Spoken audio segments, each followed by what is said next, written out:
KBS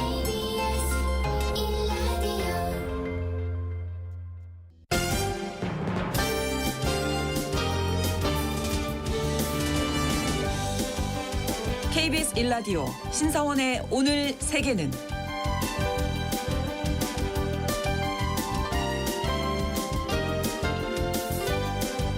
안녕하십니까. 아나운서 신성원입니다. 석유 수출국 협의체인 오펙 플러스는 그동안 글로벌 경기 침체에 따른 유가 하락을 막겠다면서 원유 생산량을 줄여왔습니다. 그런데 며칠 전 성명을 통해서 다음 달부터 점진적으로 증산에 나서겠다고 밝혔는데요. 발표 직후 서부 텍사스산 원유 선물 가격이 2% 넘게 하락하는 등 시장이 크게 요동치기도 했습니다. 산유국들의 증산 결정 배경에는 트럼프의 심기를 건드리지 말자 이런 속내가 반영된 것이라는 분석도 나오고 있는데요. 오펙 플러스의 증산 결정에 어떤 요인들이 작용했는지 오늘 구정은의 수상한 GPS에서 짚어보겠습니다.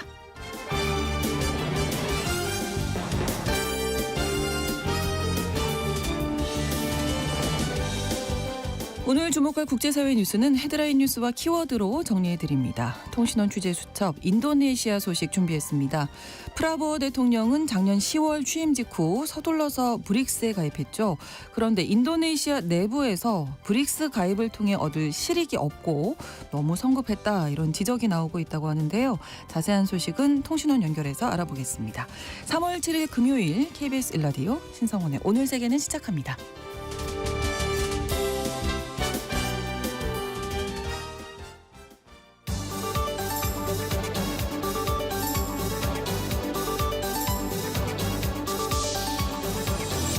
오늘 세계는 헤드라인 뉴스.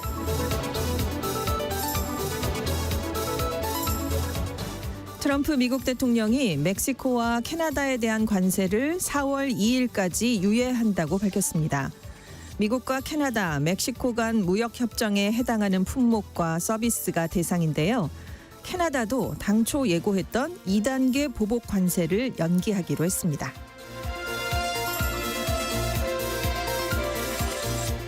루비오 미국 국무장관이 12일 우크라이나 대통령 비서실장과 사우디에서 고위급 회담을 열 예정입니다. 이번 회담에선 양국 정상의 관계 개선과 함께 우크라이나 종전 협상, 광물 협정 문제가 논의될 것으로 보이는데요. 트럼프 대통령과 젤렌스키 대통령의 정상회담이 파국으로 끝난 뒤 2주 만에 양국의 고위급 회담이 열리게 됐습니다.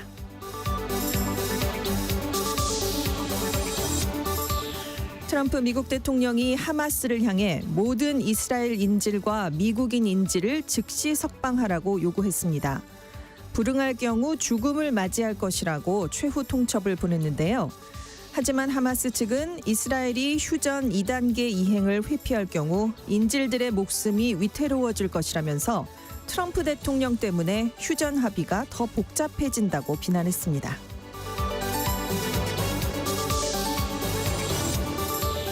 시리아 과도정북은 16명이 알 아사드 전 시리아 대통령을 지지하는 무장 세력의 공격을 받아 사망했습니다. 공격이 일어난 곳은 알 아사드 전 대통령 가문의 근거지였던 라타키아 지역인데요. 시리아에선 작년 12월에 과도정부가 출범했지만 여러 무장 세력의 충돌이 계속되고 있습니다.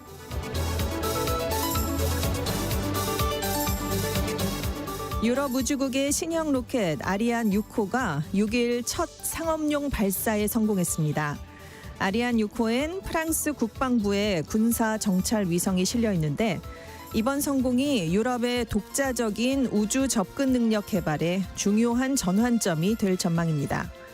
한편 미국 민간기업 인투이티브 머신스의 무인 달 탐사선 아테나도 달 표면에 착륙했지만 표면에 똑바로 서지 못해 제대로 된 상태는 파악이 어려운 상황인데요. 같은 날 머스크의 우주기업 스페이스X가 달과 화성 탐사를 목표로 개발한 대형 우주선 스타쉽의 8차 지구궤도 시험 비행도 또다시 실패했습니다. 미국 유타주가 스마트폰 등 기기에 앱을 내려받는 플랫폼인 앱스토어에서 이용자의 연령 확인을 의무화하는 법안을 미국에서 처음 도입했습니다. 이에 따라 애플과 구글은 앱스토어에서 이용자의 연령을 확인하고 미성년자일 경우 앱 다운로드 때 부모의 동의를 요구해야 하는데요. 현재 미국의 다른 12개 주에서도 비슷한 내용의 입법이 검토되고 있습니다.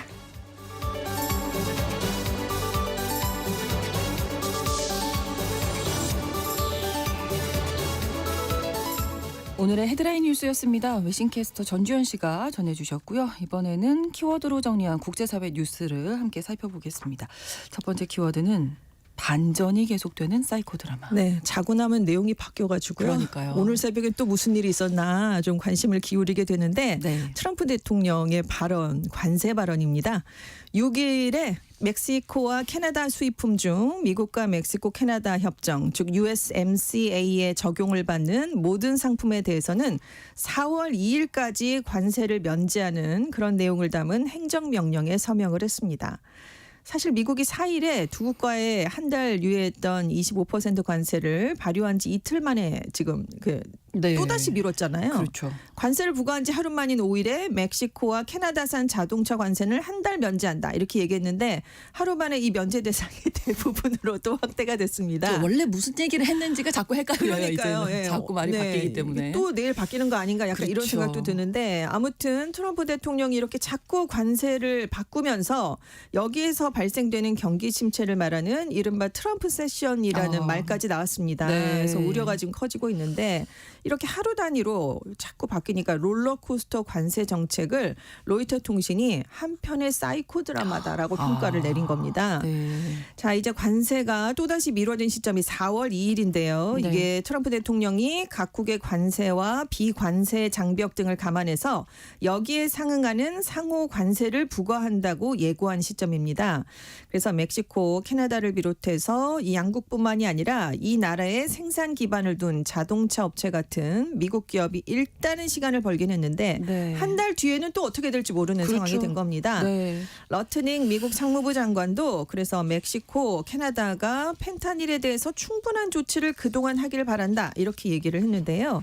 아무튼 이번 유예 결정으로 3국 간 자유무역 협정인 USMCA에 적용을 받는 캐나다산 수입품의 38%, 멕시코 수입품의 절반 관세 부과가 연기가 된 겁니다. 네. 다만 이 자유무역 협정에 적용을 받지 않는 많은 캐나다산 에너지 제품에는 일단 10% 관세가 부과가 되는데요. 네. 다만 CNN은 미국이 그동안 이 협정에 해당하지 않는 품목에도 실질적으로는 관세를 부과하지 않았다라고 얘기를 했기 때문에 이것도 지켜봐야 될 것 같습니다. 아무튼 트럼프 대통령이 관세를 또 한 번 유예한 건 북미 3국의 공급망이 이 자유무역 협정에 따라서 고도로 통합되어 있기 때문에 미국도 관세를 부과하면 역시 타격을 입기 때문입니다. 그래서 미국 빅3 완성차 업체가 어제 트럼프 대통령에게 관세 유예를 요청했었잖아요. 그리고 미국 안에서도 지금 관세 인상 때문에 물가가 오르고 경기가 둔화되는 스태그플레이션에 대한 우려가 커지고 있습니다. 네. 그래서 이제 미국도 경기 침체에 빠진다라는 전망이 자꾸 나오고 있으니까 그렇죠. 지금 관세 정책에서 한 발 후퇴를 한 건데요. 아무튼 미국이 이렇게 조치를 내놓으면서 캐나다도 1,250억 달러, 약 180조 원 규모의 미국 제품에 대한 관세 부과를 4월 2일까지 보류하기로 했습니다. 네, 반면에 철강과 알루미늄에 대한 관세 12일부터 예외 없이 이제 부과하겠다 했는데 이건 또 변경할 뜻이 없다. 그렇습니다. 예. 그러니까 이걸 잘 살펴봐야 되는데요. 예. 그래서 이제 멕시코, 캐나다에 대해서 유예한다라고 얘기하니까 언론들이 그러면 철강과 알루미늄 관세도 조정합니까? 라고 물었더니 아니다. 그것들은 다음 주에 발효한다라고 답을 한 겁니다. 네. 그래서 그동안 관세 예외를 받아왔던 우리나라 등 국가에 대해서 어떤 예외도 허용을 하지 않고 모든 국가의 철강과 알루미늄 제품에는 25%의 관세가 부과된다라는 걸 다시 한번 확인을 해줬습니다. 네. 그래서 우리나라 철강 기업들이 그동안 대미 철강 수출량을 제한하는 할당량을 받아들인 대신에 25% 관세를 면제받았었거든요. 그런데 이제 이 25% 관세 적용을 받게 되고요. 네. 쿼터제가 폐지가 됩니다. 그래서 레비 백악관 대변인이 상호 관세가 4월 2일부터 발표될 예정인데 대통령은 어떤 일이 있어도 예외는 없다라고 단호하게 말하고 있다라고 설명을 내놨습니다. 네. 하지만 이렇게 자고 나오면 바뀌기 때문에 그러니까요. 앞으로도 여러 가지 예외도 있을 수 있고 면제가 적용될 가능성을 배제할 수가 없다라는 전망이 지금 우세한 상황이거든요. 네. 근데 문제는 이렇게 오락가락하면 시장이 불확실성이 커집니다. 그렇죠. 네. 그래서 지금 뉴욕 증시 3대 지수가 올 새벽에 동반 하락을 해버렸습니다. 세 지수가 다 작년 11월 트럼프 대통령 당선 이전의 수준으로 다시 떨어졌습니다. 네. 자, 이런 거 이제 두 번째 키워드가 관련이 있을 것 같은데 노 아메리카 가지 않습니다. 사지 않습니다. 우리 노제팬 할 때 이런 문구가 예. 있었잖아요. 이렇게 전 세계를 상대로 트럼프 대통령이 관세 전쟁에 나서면서 이렇게 세계 곳곳에서 노 아메리카 현상이 일어나고 있습니다. 그러니까 미국산 제품에 대한 리스트가 온라인에서 공유가 되면서 불매 운동이 벌어지고 있다라는 건데요. 네. 프랑스의 채널 24가 미국 상품 불매 운동에 나선 북유럽 국가들을 소개했습니다. 먼저 덴마크, 스웨덴에서는 지금 SNS에서 소비자들이 미국산 대신에 대체할 수 있는 다른 상품을 선택하는 데 도움을 주는 목록이 공유가 되고 있어요. 네. 그래서 미국산 상품 불매라는 뜻을 가진 페이스북 계정에 지금 6만 3천 명의 회원이 각 나라마다 있다고 합니다. 그래서 이 계정들이 미국 제품을 지속적이고 빠르게 장기적으로 보이콧하는 건 매우 어렵지만 뭔가 해보고 싶은데 어디서부터 시작해야 되나라는 분들에게는 도움이 될 수 있다라는 거죠. 그래서 이제 대안을 주는데 예를 들어서 KFC가 먹고 싶으세요? 대신 동네 식당에서 구운 닭고기를 드세요? 뭐 이런 얘기를 하고 있대요. 네. 근데 한계가 있습니다. 테슬라 대신에 프랑스의 푸조 자동차를 선택하세요라고 권장을 하고 있는데 네. 푸조의 소유주인 스텔란티스는 지프를 포함한 미국 브랜드도 갖고 있기 때문입니다. 그러면, 예. 네, 그렇죠. 완전한 불매 운동이 아닌 거죠. 좀 아이러니한 게 스웨덴에서 이 프로젝트를 진행 중인 고트버그 헨릭손이라는 분이 미국산 제품의 보이콧 활동을 하는 게 미국 소유의 페이스북이라는 게 아이러니하다. 대체할 SNS를 찾는 건 거의 불가능하다. 이렇게 얘기를 했습니다. 네. 일단 전문가들은 보이콧을 해도 영향은 제한적일 수밖에 없다라고 얘기를 하는데요. 왜냐하면 소비자들이 이렇게 자발적으로 보이콧을 해도 큰 경제적 효과를 이끌어내기는 좀 어렵습니다. 굉장히 또 단기적인 효과에 그치기 때문인데요. 네. 하지만 그래도 캐나다 국민들의 반발은 강해서 캐나다 그렇죠. 여기는 좀 예. 다를 것 같다라는 얘기가 나오는데 지금 캐나다 소비자들이 이제 진열돼 있는 식료품들에서 원산지 표기를 눈여겨보기 시작했답니다. 오. 미국산이냐 아니냐를 확인하게 된다는 건데요. 네. 그래서 이런 움직임에 발맞춰서 제품 바코드를 스캔하면 원산지를 알 수 있는 앱이 나왔습니다. 또 코카콜라를 마시던 사람은 캐나다의 드라이 생강 에일을 마시자. 또 콜게이트 치약 쓰던 사람 캐나다의 그린비버 컴퍼니 치약을 쓰자. 뭐 이런 운동도 벌어지고 있고 네. 작년에 2천만 명 이상의 캐나다인이 미국을 방문했거든요. 205억 달러 약 30조 원을 썼습니다. 네, 네. 그래서 캐나다인들이 미국을 방문하는 주요 외국인 관광객들인데요. 지난달에 조사를 해봤더니 올해 미국을 방문할 계획이었던 캐나다 여행객 절반이 여행을 취소한 것으로 나타났습니다. 네. 그러니까 소비자들의 어떤 마음, 네. 심리가 이렇다는 걸 그렇습니다. 보여주는 거잖아요. 네네. 네. 다음 키워드 모두가 예스 할 때 노라고 말할 수 있는 친구. 네, 이거 광고에서는 굉장히 소중한 친구였는데 그러니까요. 지금 이건 약간 엇박자를 내는 친구입니다. 네. 유럽연합 26개 국가 정상들이 6일 특별 정상회의에서 우크라이나에 대해서 정치, 군사, 경제, 인도, 외교적으로 전폭적인 지원을 확대하기로 결의했습니다. 러시아에 대한 추가 제재, 기존 조처 집행을 강화하기로 했고 러시아에 대한 압박도 확대하겠다라고 입을 모았는데요. 네. 또 올해 EU 또 각국이 지원하기로 이미 약속했던 원조 외에도 방공체계, 탄약 같은 또 미사일 제공 같은 우크라이나에게 굉장히 필요한 것들을 위한 노력을 강화할 준비가 돼 있다라는 걸 그 공동성명에 명시를 했습니다. 네. 또 우크라이나 종전협상과 관련해서 우크라이나와 유럽의 참여, 강력한 안전보장이 필수다라는 것도 재확인을 했고요. 그래서 EU가 이번에 미국이 우크라이나에 대한 군사 지원을 중단한 상황을 고려해서 이렇게 우크라이나와 관련된 입장을 27개 모든 회원국이 동의한 공동성명에 담으려고 했었습니다. 하지만 막판까지 오르반 빅토르 헝가리 총리를 설득하는 데 실패했습니다. 결국 그래서 완전한 공동성명 형태가 아니라 26개 국가의 입장이 별첨 문서 형태로 대신 발표가 된 건데요. 네. 그러니까 헝가리 친구만 혼자 노했다는 노네요. 거죠. 네. 하지만 이 헝가리 오르반 총리도 정상회의의 또 다른 핵심 안건이었던 유럽의 방위력 강화에 대해서는 나머지 국가들과 마찬가지로 지지한다는 입장을 밝혔습니다. 네. 그래서 여기에 대해서는 일치된 공동성명이 나왔는데요. 유럽 안보와 방위에 대한 지출을 계속해서 막대하게 증가시켜야 한다라고 강조를 했고요. 더 이상 미국에만 유럽의 안보를 기대해서는 안 된다. 전략성 의존성을 줄이겠다라는 점이 강조됐습니다. 그래서 이후에 행정부 격인 집행위원회에 모든 회원국 차원에서 국방비를 대폭 증액할 수 있도록 추가적인 조처를 마련하라라는 주문이 담겼고요.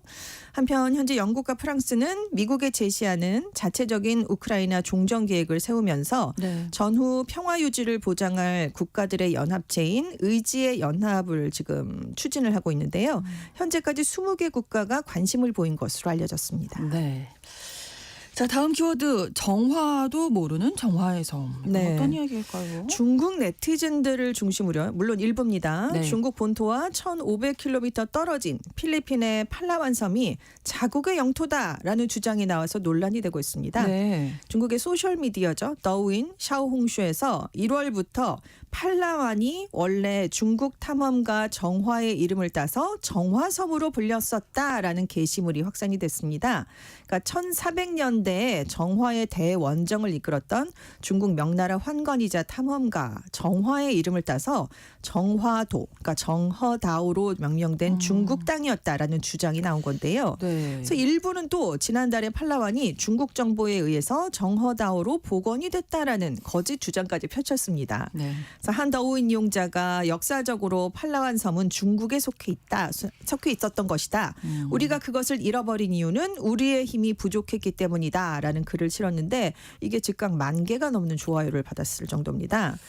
네, 이 팔라완이 필리핀에서 5번째로 큰 섬입니다. 네. 남중국해랑 인접을 해 있는데 중국이 좀 자국 영토에서 멀리 떨어져 있는 이 팔라완 섬에 대해서는 지금까지 공식적으로는 영유권을 주장하지 않고 있어요. 네. 중국이 그동안 남중국해 영유권을 주장하면서 그렇죠. 내세웠던 주장이 U자 형태의 9개 선이거든요. 이걸 구단선이라고 부르는데 네. 여기 안에 들어가면 다 우리 땅이었어. 이런 주장인데 이 영역에도 팔라완은 포함이 되지 않았어요. 예. 근데 이제 민간 영역에 네티즌들이 자발적으로 이런 주장을 펴고 나선 건데 필리핀은 강력 반발하고 있습니다. 그렇겠죠. 네, 국립역사위원회가 5만 년 전부터 이 섬에 사람이 살았는데 중국인이 영구 정착했다는 증거는 없었다. 1521년에 마젤란의 세계 일주에 동행했던 이탈리아 연대기 작가 피가페타의 기록에도 중국인 정착과 관련된 내용은 없었다라고 강조했고요. 네. 심지어 일부 중국 네티즌들도 이건 중국의 외교 정책과 주권에 대한 이해와 맞지 않는 주장이다라면서 반박하는 글을 올리고 있다고 합니다. 네. 아무튼 전문가들은 이런 게시물이 남중국해에 대한 중국의 주장을 뒷받침하려는 의도가 있는 것 같다라면서 네. 비판하고 있고요. 중국 SNS에서 극단적인 민족주의 목소리가 커지고 있다고 우려를 나타냈습니다. 네.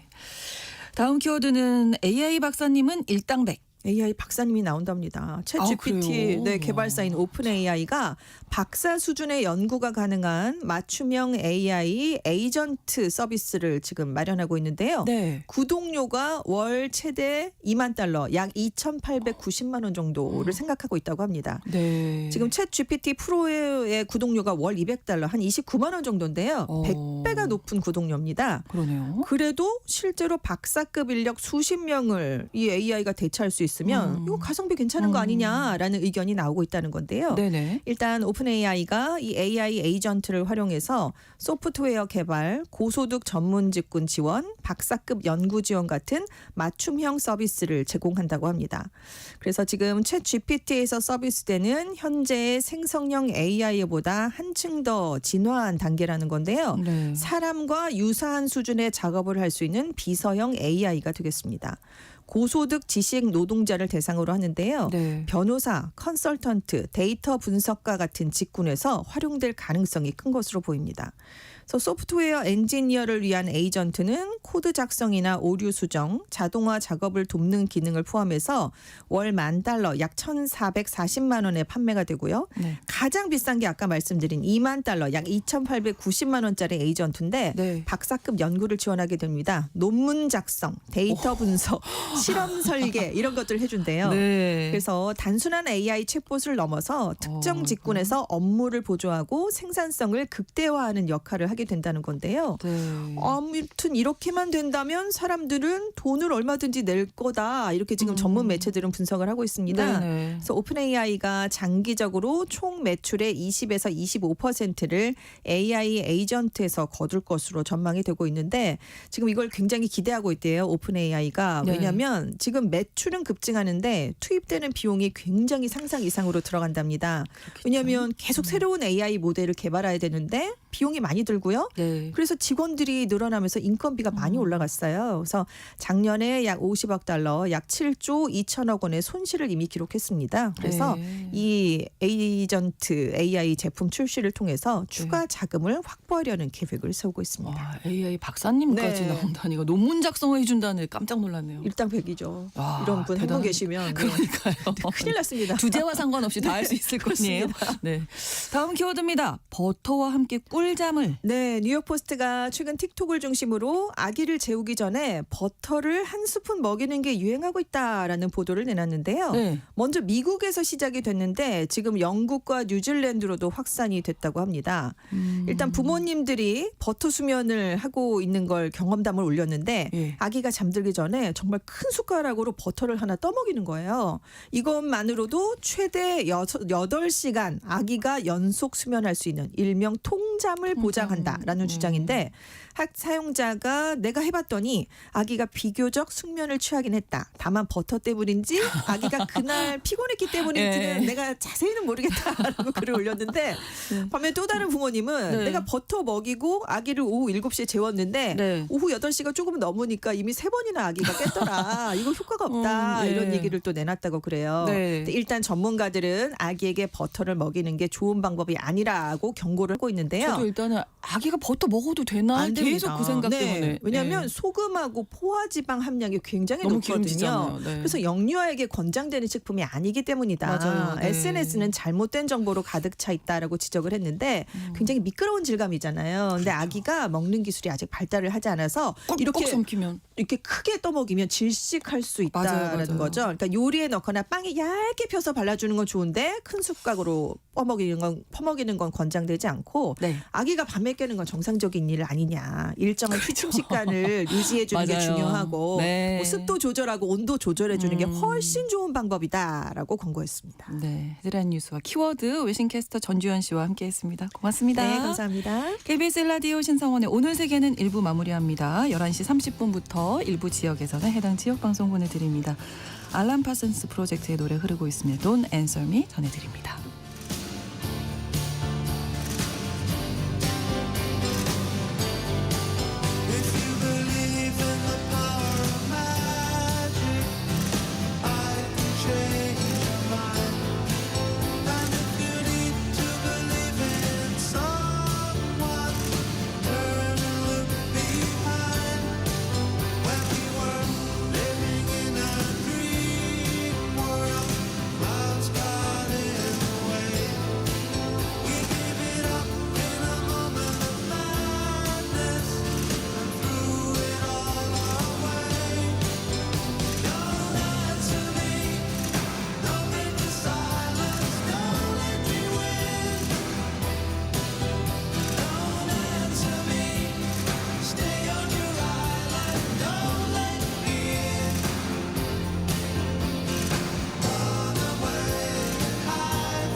지금 시각은 11시 30분입니다.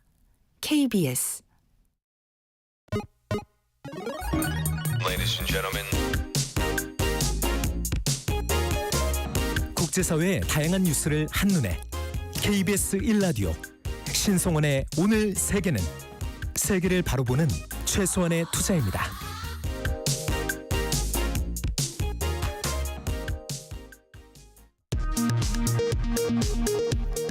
이 시각 라디오 정보센터 뉴스입니다. 트럼프 행정부 출범 이후 첫 한미 안보실장 대면 협의에서 신원식 국가안보실장과 마이클 월츠 미 국가안보 보좌관은 북한의 완전한 비핵화에 대한 변함없는 의지를 재확인했습니다. 또 조선 분야 협력을 위해 한미 양국의 국가안보 회의가 범정부 차원의 노력을 조율하기로 뜻을 모았습니다. 어제 발생한 전투기 민가 오폭 사고의 여파로 공군이 대북 감시, 정찰과 비상대기 등 일부 작전 필수 임무를 제외한 모든 항공기의 비행을 제한하고 안전교육을 강화했습니다. 더불어민주당 이재명 대표가 국민의힘이 배우자 상속세 폐지를 당론으로 추진하겠다고 밝힌 데 대해 동의할 테니 상속세 일괄 공제액을 상향하는 내용의 상속세법 개정안을 3월 국회에서 처리하면 좋겠다고 제안했습니다. 의정 갈등 사태가 1년 넘게 지속되고 있는 가운데 정부가 오늘 의대교육 정상화 방안을 발표합니다. 내년도 의대 모집 인원에 대한 언급도 있을 것으로 보이는데 증원전 수준인 3,058명으로 되돌아갈 가능성이 클 것으로 예상됩니다. 1월 경상수지가 29억 4천만 달러 흑자를 기록했다고 한국은행이 발표했습니다. 경상수지는 21개월 연속 흑자를 기록했지만 지난해 12월과 비교해 큰 폭으로 줄었습니다. 제주항공 여객기 참사 원인 가운데 하나로 지목된 공항 방위각 시설에 대한 개선 작업이 본격화됩니다. 국토교통부와 한국공항공사는 오늘 용역 입찰 공고를 시작으로 전국 6개 공항의 방위각 시설 개선 작업을 올해 연말까지 완료한다는 계획입니다. 지금까지 라디오 정보센터 뉴스 정원나였습니다.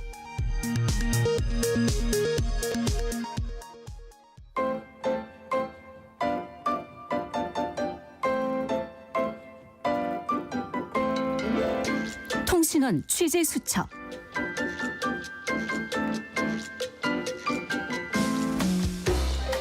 통신원 취재 수첩입니다. 오늘 인도네시아 소식 전해드리는데요. 인도네시아는 2달 전에 브릭스에 가입했죠. 전임 조코 위도도 대통령은 미뤄왔던 일인데 신임 프라보어 대통령은 전격적으로 가입을 결정했습니다.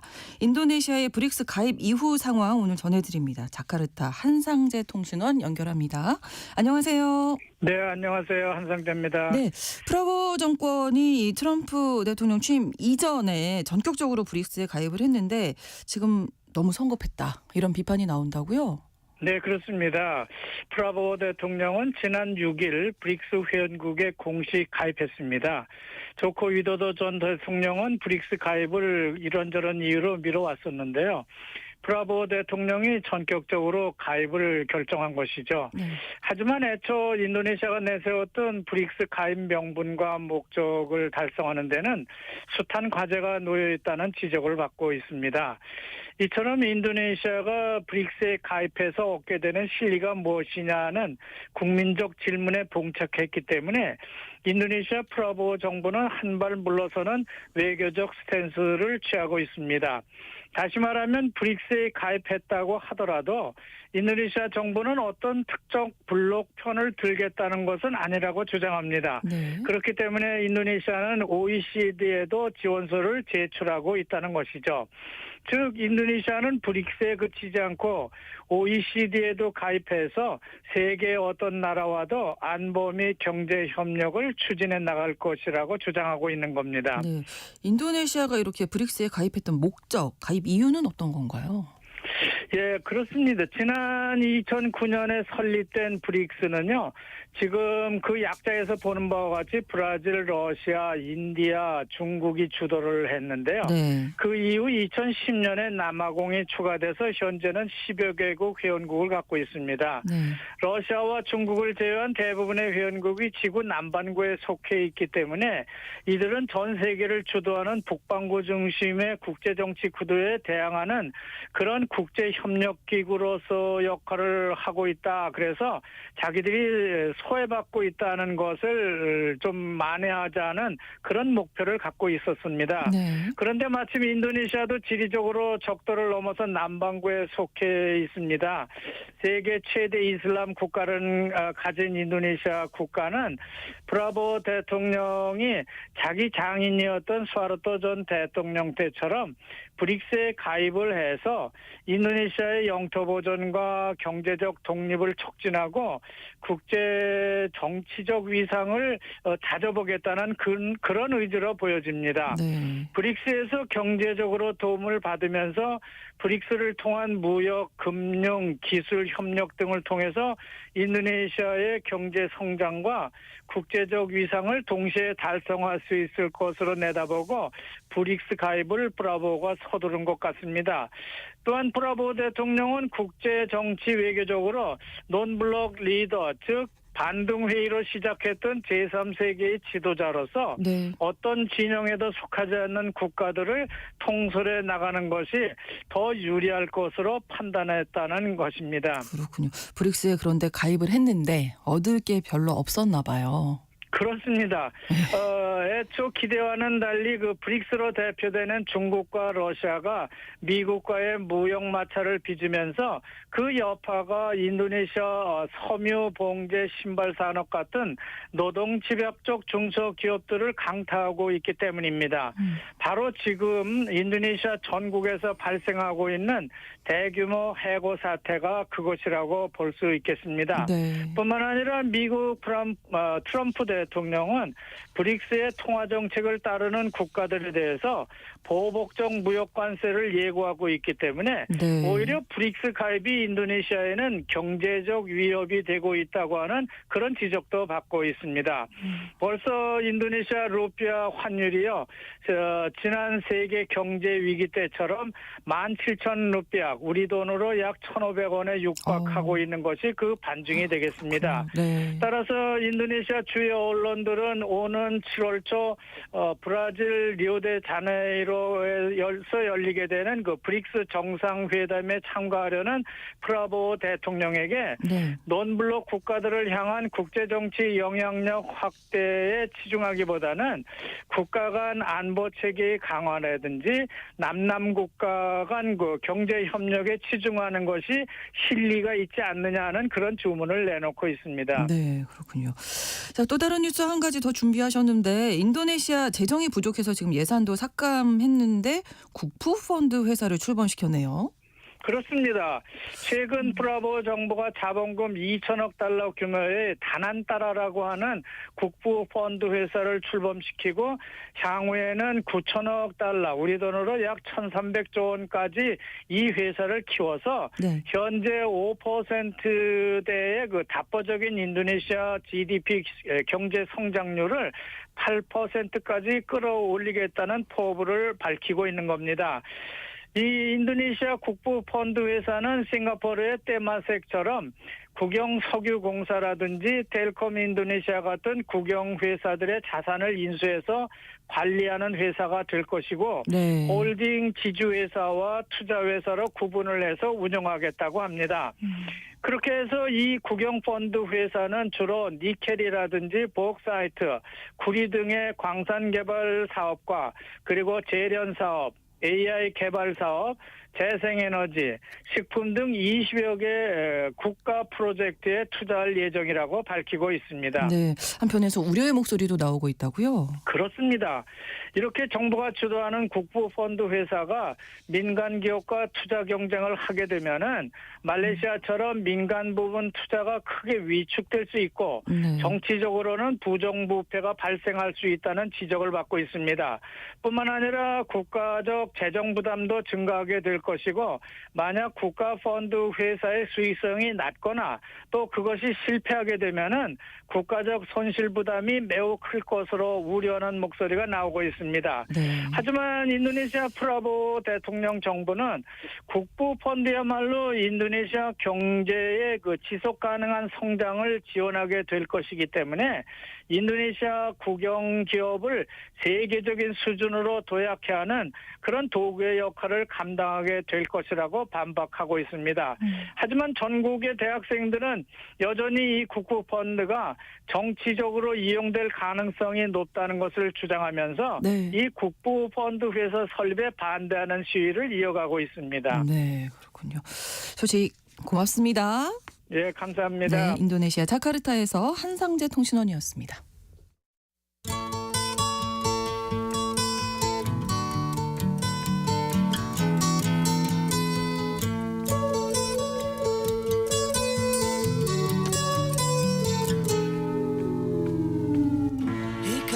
넓은 지구촌의 한 지역, 장소를 중심으로 우리가 주목할 이야기 전해드리는 시간입니다. 글로벌 이슈 구정은의 수상한 GPS.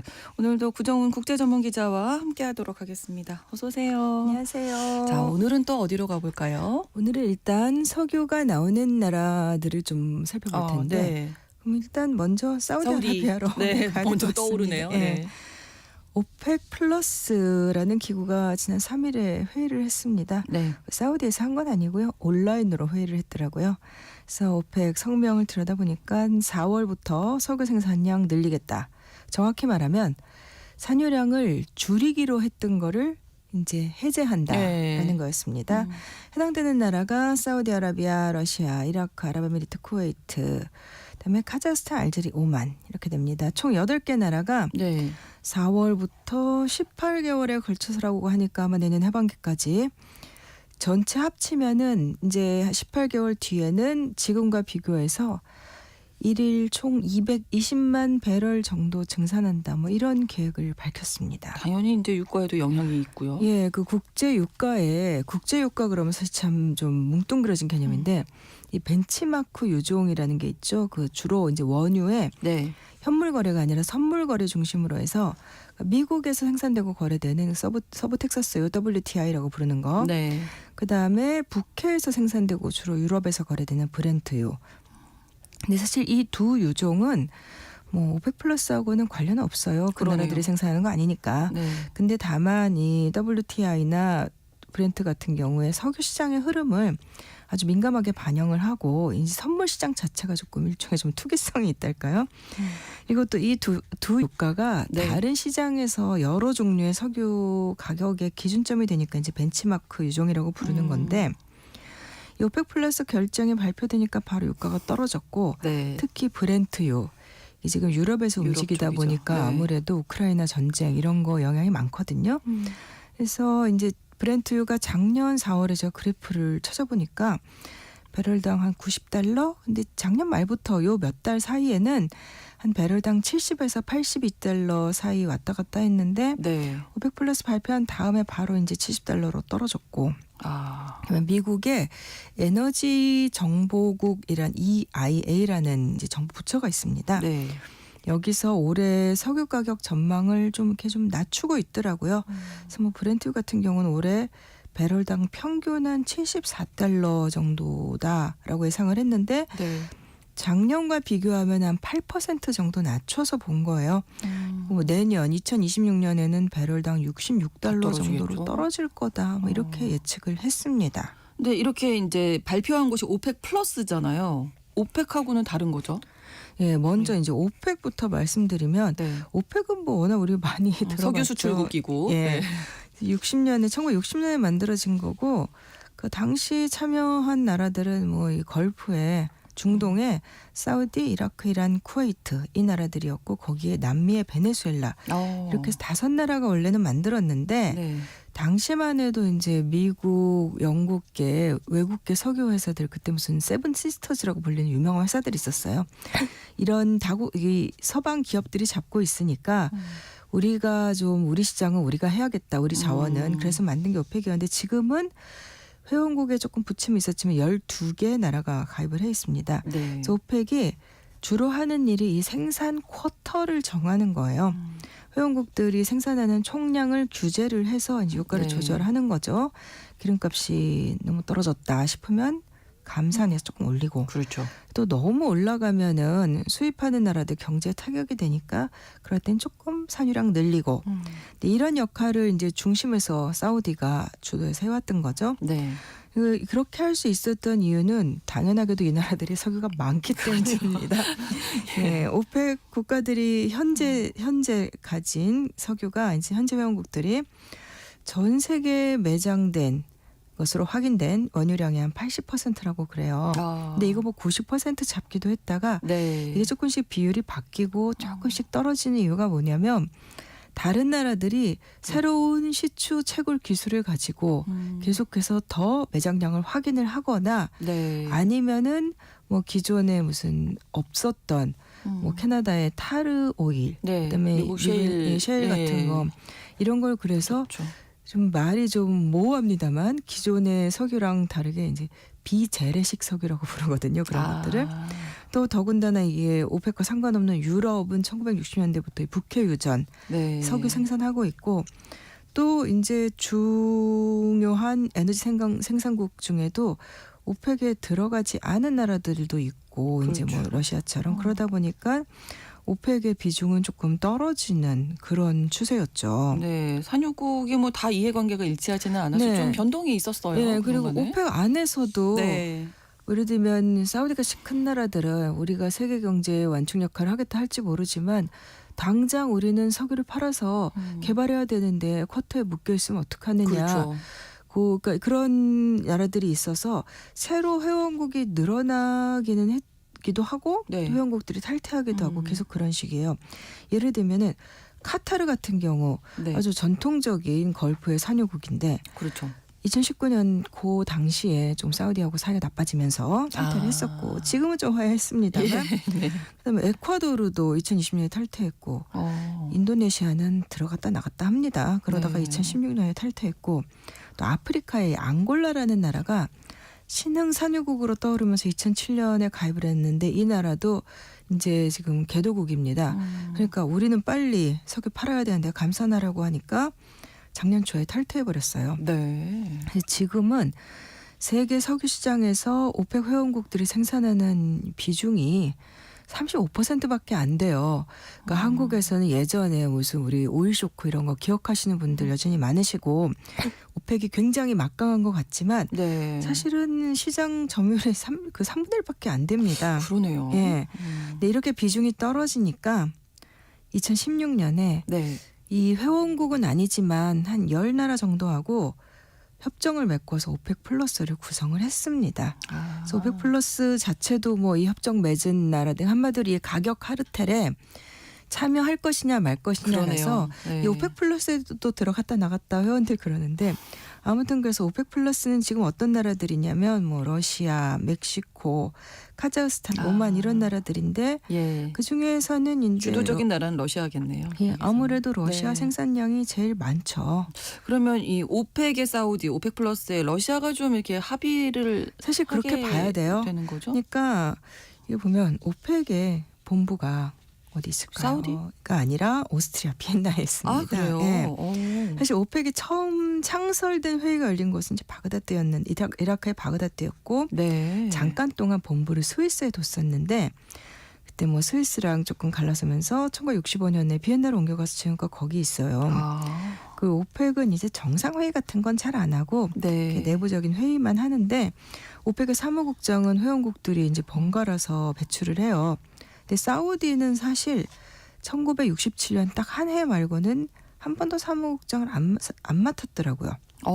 그럼에도 불구하고 당연히 사우디가 맏형이죠. 그렇죠. 그러니까 그러다 보니까 아무래도 오펙 플러스 회의라는 건 오펙의 사우디와 말씀하신 대로 플러스의 러시아 간의 산유량을 조절하고 밀당하는 그런 구도라고 보시면 되는데 네.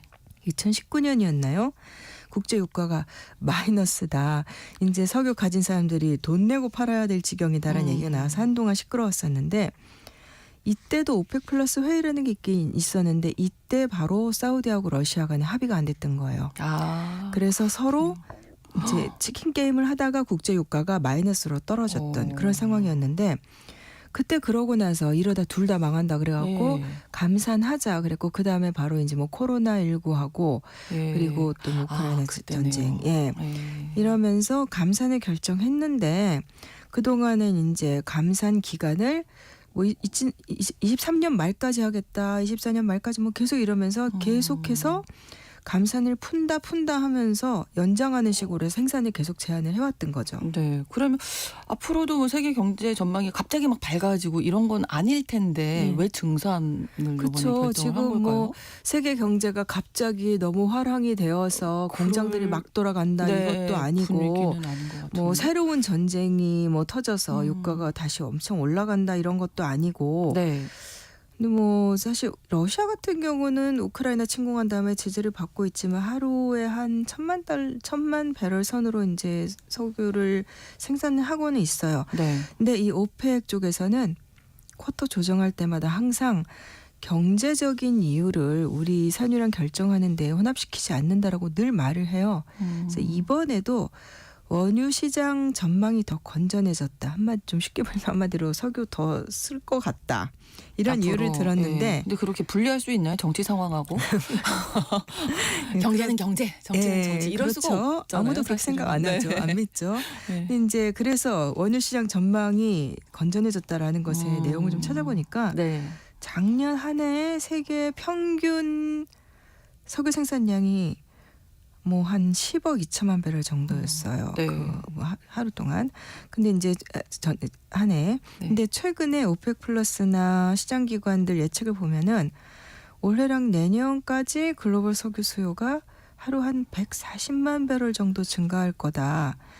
근데 오펙 플러스가 일단 4월부터 늘리겠다고 하는 건 한 14만 배럴 정도밖에 안 돼요. 네. 그러면서 이제 점차 내년 말까지 늘리겠다는 건데 근데 뭐 이게 그러니까 지금의 14만 배럴 4월에 늘리는 거는 사실은 시장 전체로 봐서는 네. 큰 영향이 있는 것도 아니고 이렇게 엄청난 변화를 가져오는 그런 건 아니에요.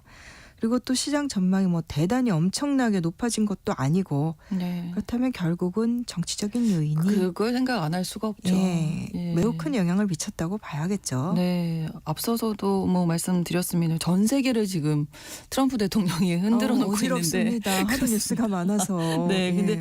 또 유가도 낮추라고 요구를 했어서 그 영향도 좀 결국은 있을 거예요. 그거를 의심할 수밖에 그렇죠. 없죠. 네. 예. 올 초에 그 다보스 포럼, 네. 그 스위스에서 열리는 세계 경제 포럼에서 뭐 트럼프 대통령이 산유국들에 대놓고 네. 증산해라. 좀 참 그리고 그 발언을 보면은 참 비논리적인데 기름값이 떨어지면 우크라이나 전쟁도 끝난다.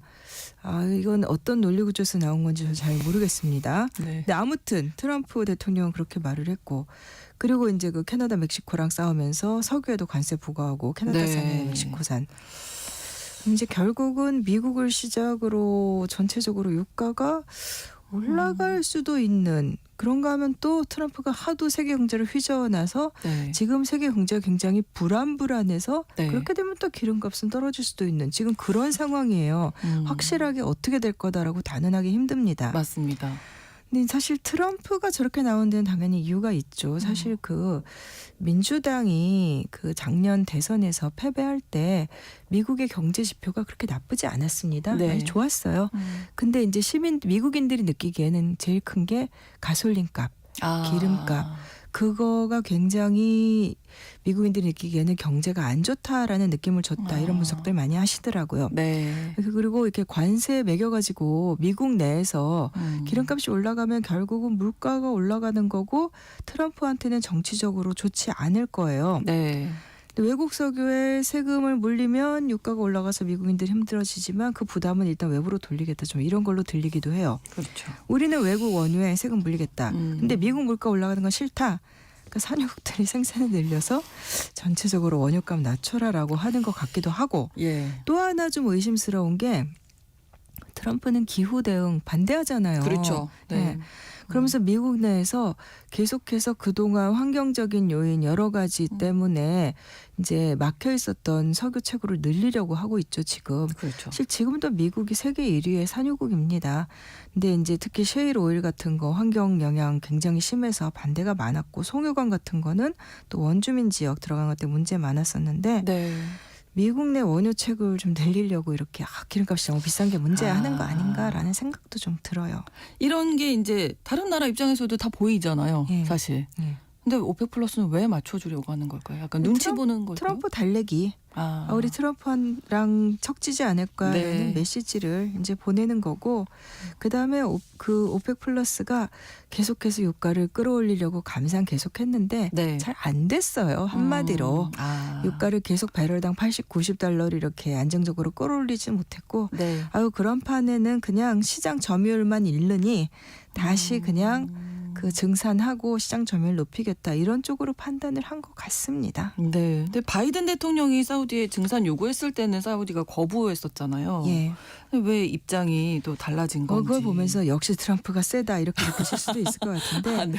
지금 사우디 그 모하마드 빈 살만 왕세자가 하는 예. 그 비전 2030 계획 이런 거 하려면 돈이 필요한데 결국은 이제 석유를 팔아서 돈을 더 벌어야 되는 상황이 됐고 그래서 2025, 26, 27년 3년 동안 산유 능력을 높이기로 계획을 세워놨어요.